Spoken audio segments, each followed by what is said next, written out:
Hey, Danny Matta here with PT Biz, and we're in Dallas, Texas, visiting Taylor Reyes with Fire Physical Therapy. We're gonna go in and check out how she's running a multidisciplinary clinic, how she got this sweet office space without having to have any tenant improvement, and a special treat, it's right on the water. Come on in and check it out. All right, Taylor, how's it going? Hey. Thank you so much for hosting us. This place is awesome. So Taylor Reyes, Fire Physical Therapy. We're here in Dallas, Texas, and I feel like I'm like on the water at the beach or something. This is amazing. So tell me a little bit about this space. How long have you been here? And how did you find it too? Like, were you looking for a place where there was water? You wanted like that calming effect? Like, what was this backstory for this place? Yeah, so I'm lucky that in Dallas, this is one of the only kind of water feature clinics, but I was working out of my house for 5.5 years. And when I was deciding that I wanted to start looking at a standalone space or growing and getting out, I just happened to know a friend that has her business across the pond. Oh, cool. And so I just called up the landlord and I was like, hey, help. Yeah. And luckily enough, I got really lucky, got in here, he renovated everything, had an unofficial TI. I got really lucky, so. I'd love to chat about first time that we got a chance to work with you, and you were saying you're working at your house for 5 years, and I remember, when we chatted, you were like, if I can just work 2 days a week and not have to put my daughter in daycare, home run. Yeah. And that's basically what you did. And you did that like pretty fast. Yeah, we did it really fast. Like 6 months, I think, and you were like, oh wow, we did it. I know, yeah, because my goal wasn't to grow, it was just to know what I was doing. Yeah. And I think 6 months into the mastermind, I was like, well, I know how to do it. So, At what point did it go from, okay, I just want to like work from the house, replace what I'm doing, but be able to be super active in, in family life, to, I think I want something like more like this? Yeah, so I think, interestingly enough, April 2020, we had kind of closed our doors for 5 weeks, reopened it. From that moment on, I never had less than a 6-week wait list. Wow. And it grew up to 3 months. Dang. And I was like, I just have to grow because it just stressed me out having that type of, I couldn't say no and turn people away completely. Did you feel like it was more that you were like leaving, like money on the table, or that you were not able to help people? It was not that I couldn't help people, because the money, I was like, well, I mean, my overhead's so low, and I've just recently like improved my money mindset and like, oh, I like making money. This is actually kind of fun. I guess it wasn't at the time. So it was more about the stress of not having to turn people away. And then so once I started looking at like, okay, I need to hire somebody. It doesn't make sense to have someone work here at the house for me. Like, that's weird. Yeah. When it's my house, that's cool. But so when you look at logistics, it doesn't make sense to rent one room when you pay a little bit more for like a whole suite. And then I also just thought, well, what else do I want to do professionally? And I really like the idea of being able to help other people grow their passions. And as an employer, you can really do that. And so when I hire people, I'm like, well, I don't need a mini-me. I just need you to be happy and good at what you do. Yeah. And so whatever it is, let me help you build that. And then it's like, okay, well, I think now I actually do want to grow, whereas before I had no interest. I'd love to go back to the front, and you can maybe kind of walk through some of the things that you did, because it looks great when you walk in. And what's so cool about this space is like, I can imagine if you have people that have like autoimmune issues or chronic disease, and they're probably like, I mean, that's bad. It's hard, it's stressful, and then all of a sudden it's like, oh, water, and it looks like really calm in here. So tell me a little bit about like even your logo. Designing the space, yes, the coffee shop was like, I don't want to leave here. How can I emulate that? But when we have autoimmune patients, they're walking in and they don't want to feel like they're walking into a sterile and like clinical setting. Yeah. And then also, if they have one more person tell them they just need to go exercise, they're like, are you kidding me? So that's how they feel. So I didn't want to create something where you walk in and all you see is gym equipment, right? Because that's not necessarily, we refer out a lot of progressive strength training, and we've developed great relationships with other trainers in the area or whatever. So we refer that out. We refer massage. Well, we used to refer massage therapy, but now we have the massage therapist. So the idea is that we create something where people, they come in, they know that there's intention, there's a welcoming vibe, no expectations. And then, a lot of the yes, we do exercises with the patients. We can either do it in the rooms or we'll come out here.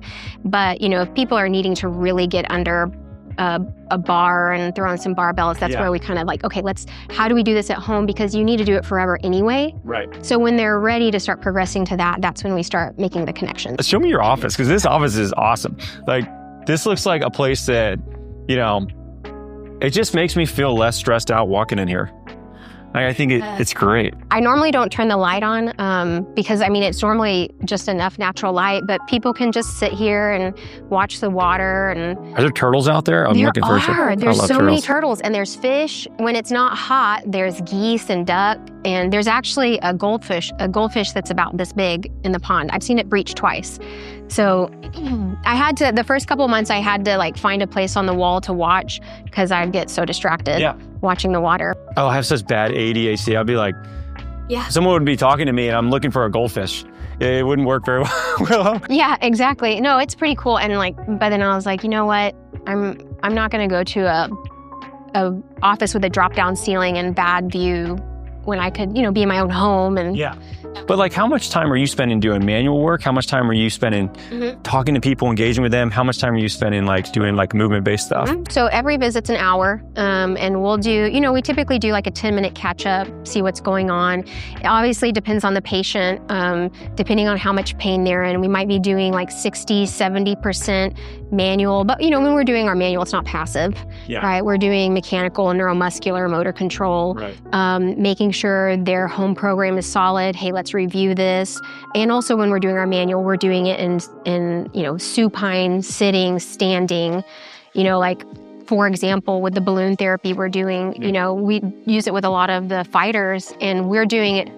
We start supine, but then we progress, standing maybe in a stance where they got hit, where they got their last concussion, right? So we're making everything functional, which is fun, right? And not boring. You have to think through it a little bit more that way too, right? Where it's just lay down. Yeah. It's positional and it's more specific, which is cool. Yeah, so for me, every visit might look a little different, but we do want to end standing or with gravity in some way. And we might be getting out into the studio, doing more movement, grabbing the kettlebells, getting on challenging balance. Our lymph therapist, our OT, she's more on the table most of the time because that takes a full hour of lymphatic drainage. Yeah. So 5 years from now, let's say this is your, call your shot, because we can go back and look at this in 5 years, see where you're at.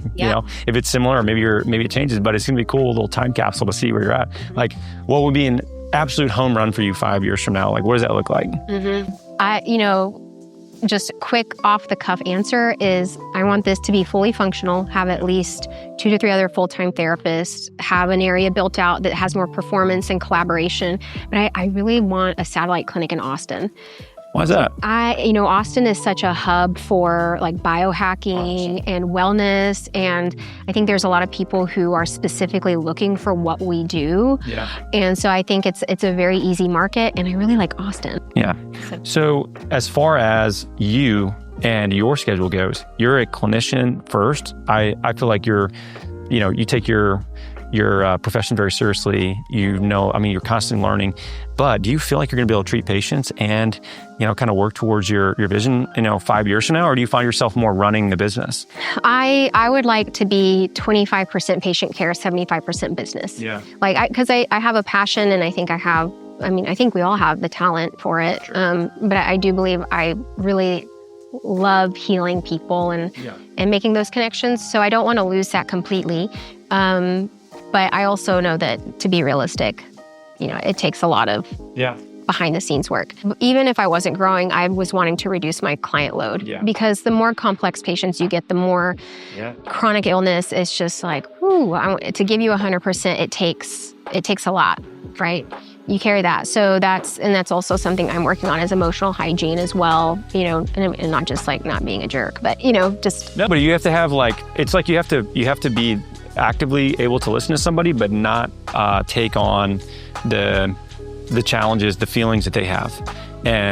But that's a difficult tightrope to do sometimes because it can feel like you're not as emotionally invested in that patient. Maybe they feel that as well, but you're not bringing it home with you. So that's tough. And I think that creates just as much burnout as volume, Right. Well, and that's also something even part of our clinic culture is I have autoimmune issues, right? And so I understand how important it is to be able to if you have a really bad flare-up one day, like to just be able to step away. And even in our clinic culture, I try to create an environment for the therapists, like, hey, you don't have to apologize. Like, if you can't come in, you can't come in, and we'll support you and get you through that, so that you don't feel like you're letting your employer down each time you have to fill in. Well, that's why so many people are going to want to work for you. You know, or work with your team. I said, I never work for somebody. Work with Fire. But this has been awesome. I really appreciate, you showing us around, and it's so cool. I have to tell you, this has been an interesting, just knowing that we got to work with you early on and what your goals were, and just you as a person. The difference is very noticeable, and it's like in a very positive way, right? Like you seem so confident, and you seem like so sure of what you want to do. And not that you weren't, it's just your goal is very different, and it was much smaller, right? And it fit your life at the time, but to see where you're at is like so cool. So I'm glad that we got a chance to come and check out the clinic. It looks amazing. You've done an amazing job, and I'm excited to see what it looks like in 5 years. So I guess we can look back and see where you're at. Yeah, awesome. Cool. Well, guys, thanks for watching this one. We'll catch you on the next one.